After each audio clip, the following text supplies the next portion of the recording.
সালামের উপসর্গটা কেমন ছিল একটুখানি দিলটা খাড়া করে কানটা খাড়া করে কথাগুলো শুনে যাই।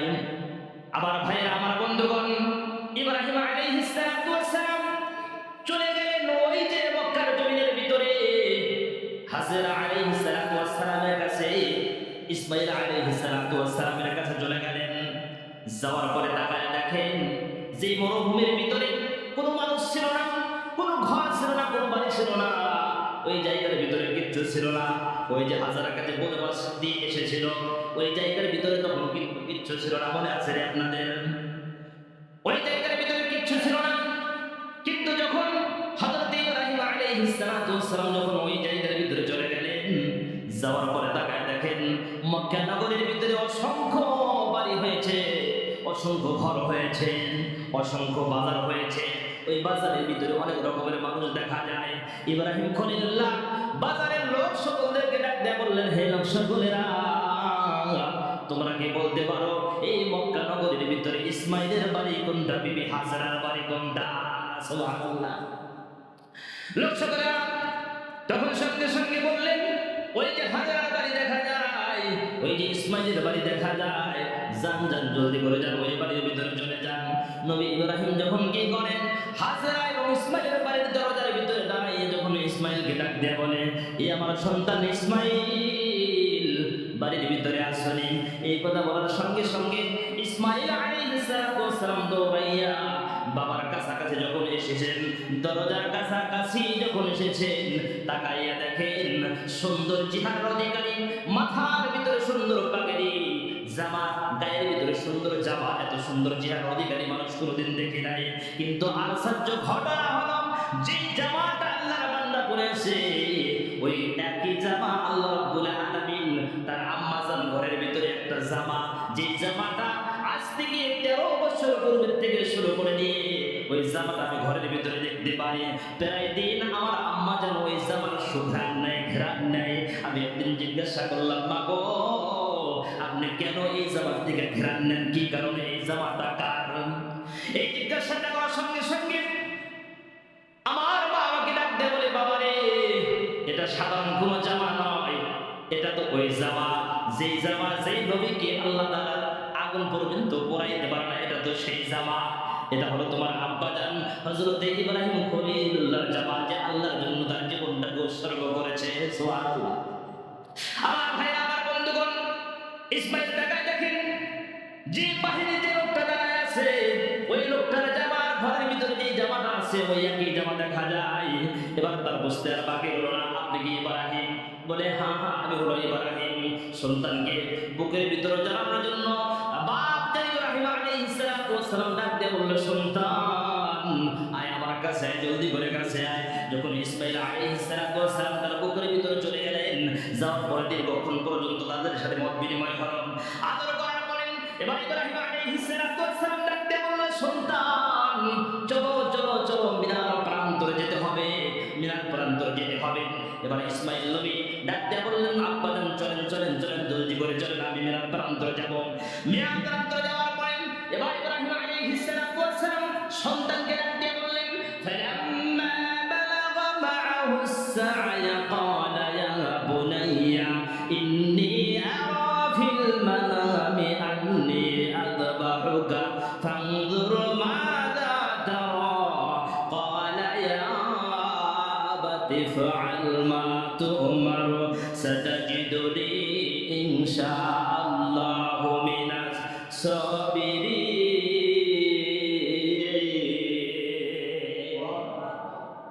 আমার ভাইজান, আমার বন্ধুগণ, আমার বাবাজি, ইব্রাহিম আলাইহিস সালাম সন্তানকে ডাক দিয়ে বলতেছে, বাবা রে, আমি স্বপ্নের যুগের ভিতরে দেখতে পাই আমার আল্লাহ পাক রব্বুল আলামিন আমাকে বলতেছে, এই ইব্রাহিম, তোমার সন্তানকে তুমি নিজ হাতে কোরবানি করে দাও। কার কথা?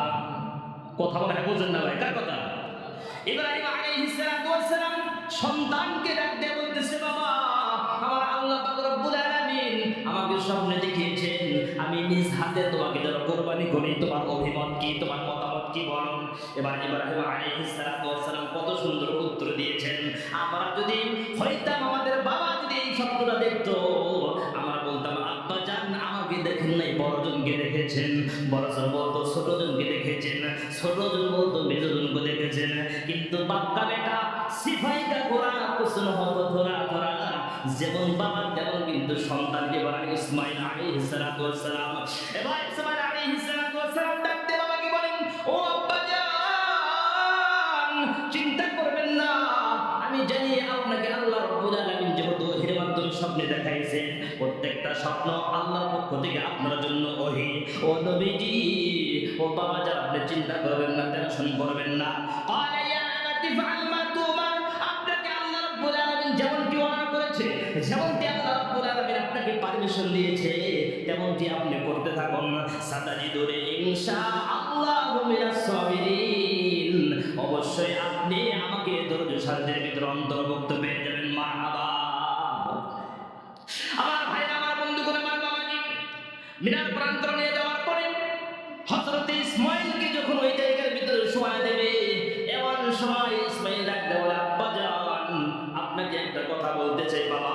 বলে কি বলবা বাবা, জলদি করে বলো। বলে আব্বাজান আপনি আমাকে সিট করে উপর করে শোয়া দেন। বলে কেন? বলে আপনার চোখের সাথে আমার চোখ যখন লেগে যাবে, আপনি কিন্তু আমাকে জবাই করতে পারবেন না, মহব্বত হইতে পারে, মহব্বতের নজরে পড়ে যাইতে পারেন, এই জন্য আপনি আমাকে চিৎ করে শোয়া দেন। এই কথা বলার সঙ্গে সঙ্গে আরেকটা কথা বললো, আব্বাজান আপনি আমাকে যখন জবাই দিবেন, জবাই দেওয়ার সঙ্গে সঙ্গে ওই রক্তর সিনেটা কিন্তু আমার জামার সাথে লেগে যাবে। ও আব্বাজান আপনি আমার জামাটাকে খুলে দেন, আপনি আমার জামাটাকে খুলে দেন। খুলে দেওয়ার পরে আমি দেখেছি আমার আম্মাজান হাজেরা 1 বছর নয়, 2 বছর নয়, 13টি বছর পর্যন্ত আপনার জামার সাথে প্রেম করেছে।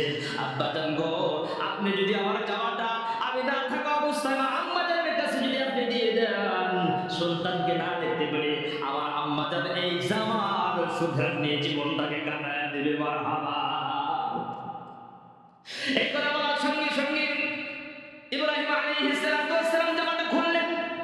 খোলার পরে এবার ইসমাঈল বলে নবী ডাক দিয়ে বলতেছেন, আব্বাজান আপনার চোখটা বেঁধে নেন, আমার হাতটা বেঁধে নেন, যাতে করে আমি নড়াচড়া করতে না পারি, যাতে করে আপনার সাথে কোনো বেয়াদবি না হয়ে যায়, আপনার আল্লাহ তার কাজটা যেন আপনি সম্পূর্ণ করতে পারেন। এই কথাটা যখন ইব্রাহিম আলাইহিস সালাতু ওয়াস সালামকে বলল, এই দৃশ্যটা দেখার পর আসমানের যত ফেরেশতা ছিল, জমিনের যত ফেরেশতা আছেন, আসমানের সকল ফেরেশতারা এই দৃশ্যটা দেখার পরে তারা হাওমাও করে চোখের পানি ভাড়ায় কান্না করে। আমার ভাইরা, আমার বন্ধুগণ, এটা দেখার পরে আমার আল্লাহ তাআলা জিবরাইল আলাইহিস সালাতু ওয়াস সালামকে ডাকতে বললেন, জিবরাইল জলদি করে চলে যা, দুনিয়ার ভিতরে চলে যা, আর ওই চাকুকে পারমিশন দে। ইব্রাহিম নবী যে চাকুটা দিয়ে ইসমাঈলকে জবাই করবে, তার যেন একটা পশম পর্যন্ত কাটে না, গায়ের একটা চামড়া যেন পর্যন্ত কাটে না। জিবরাইল আলাইহিস সালাতু ওয়াস সালামকে আল্লাহ পারমিশন দেওয়ার সঙ্গে সঙ্গে জিবরাইল নবী কি করলেন? জিবরাইল ফেরেশতা কি করলেন? জান্নাতের ভিতর থেকে একটা উট নিয়ে, একটা দুম্বা নিয়ে আল্লাহর পারমিশনের সঙ্গে সঙ্গে দুনিয়ার জমিনে অবতরণ হয়ে যায়। আমার ভাইরা, আমার বন্ধুগণ, ইব্রাহিম নবী কি করবেন? বিসমিল্লাহ আল্লাহু আকবার বলে যখন জবাই করবেন, এই দৃশ্যটা দেখে আসমানের সকল ফেরেশতারা আল্লাহু আকবার, আল্লাহু আকবারের ধ্বনিটা দিচ্ছেন। জিবরাইল ফেরেশতা দুম্বা নিয়ে আসেন, আল্লাহু আকবারের ধ্বনি দেন, আসমানের ফেরেশতারাও ধ্বনি দেন। বিসমিল্লাহি আল্লাহু আকবার বলার সঙ্গে সঙ্গে যখন জবাই হয়ে যায়, জবাই হওয়ার পরে ইব্রাহিম নবী তার চোখের ভিতর থেকে যখন পট্টিটা খুলেছেন, কাপড়টা খোলার পরে তাকায় দেখেন সন্তান সেই জায়গার ভিতরে নাই, সন্তান কোন জায়গার ভিতরে যেন চলে গেছেন, আর ওই জায়গার ভিতরে আল্লাহর কুদরতি জান্নাতি একটা দুম্বা জবাই হয়ে যায়। আমার ভাই, আমার বন্ধুগণ, আমার বাবাজি, ইব্রাহিম আলাইহিস সালাতু ওয়াস সালাম ওই সময় বলেছিলেন, আল্লাহু আকবার ওয়ালিল্লাহিল হামদ, আল্লাহ তুমি বড়, তোমার প্রশংসা আদায় করি, তুমি একমাত্র প্রশংসার উপযুক্ত। এই কথাটা যখন বলেছেন, ওই পাশে ইব্রাহিম আলাইহিস সালাতু ওয়াস সালাম বাবার দিকে তাকাইয়া মুস্কি মুস্কি হাসতেছেন আর বলতেছেন, লা ইলাহা ইল্লাল্লাহু আল্লাহু আকবার, মারহাবা।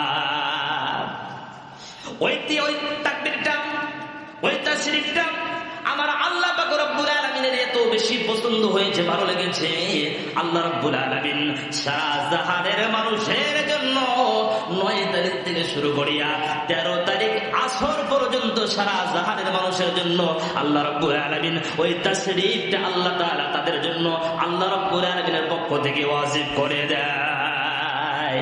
সুবহানাল্লাহ। আশরাফ আলী থানভী রাহমাতুল্লাহি আলাইহি তার কিতাবের ভিতরে লিখেছেন, এ দুনিয়ার মানুষেরা তোমরা যেন ওই তাশরীফটা ভুলে না যাও। ওই যে ইব্রাহিম আর ইসমাইল আর ফেরেশতাদের যে তাশরীফটা পড়েছিল, ওই তাশরীফটা যেন ভুলে না যাও। এই জন্য আশরাফ আলী থানভী রাহমাতুল্লাহি আলাইহি বলেন, দুনিয়ার মানুষেরা তোমরা ওই দিনটা আসার পূর্বে তোমাদের দেওয়ালের সাথে অথবা টিনের সাথে অথবা বেড়ার সাথে সুন্দর করে ওই তারিখটা লিখে রাখো, ওই তাশরীফটা লিখে রাখো।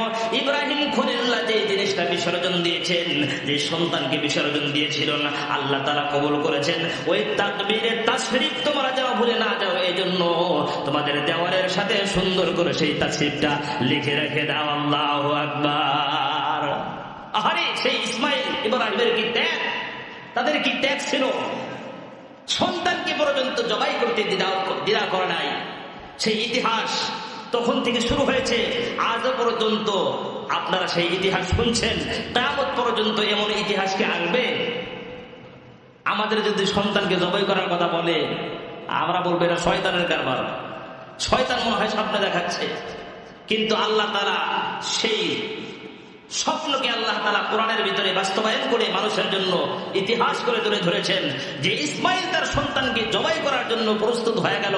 আমি আল্লাহ তাআলা তাকে কিন্তু সন্তান জবাই করার জন্য পারমিশন দেই নাই, শুধুমাত্র এতটুকু জানতে চেয়েছিলাম যে ইব্রাহিম কি আমি আল্লাহকে বেশি ভালোবাসে না সন্তানকে। সে পরীক্ষায় উত্তীর্ণ হয়েছে, পরীক্ষায় পাশ করেছে। এই জন্য আল্লাহ তাআলা ওয়াইদ ইবতালা ইব্রাহিম রাব্বুহু বিকালিমাতিন ফাতাম্মাহুন ক্বালা ইন্নী জাইলুকা লিন-নাসি ইমামা। আল্লাহ রাব্বুল আলামিন ইসমাইলকে যত পরীক্ষা নিয়েছিলেন, সমস্ত পরীক্ষায় পাশ করার কারণে আল্লাহ তাআলা সমগ্র জাতির ইমাম আল্লাহ তাআলা ইব্রাহিমকে বানিয়ে দিয়েছেন।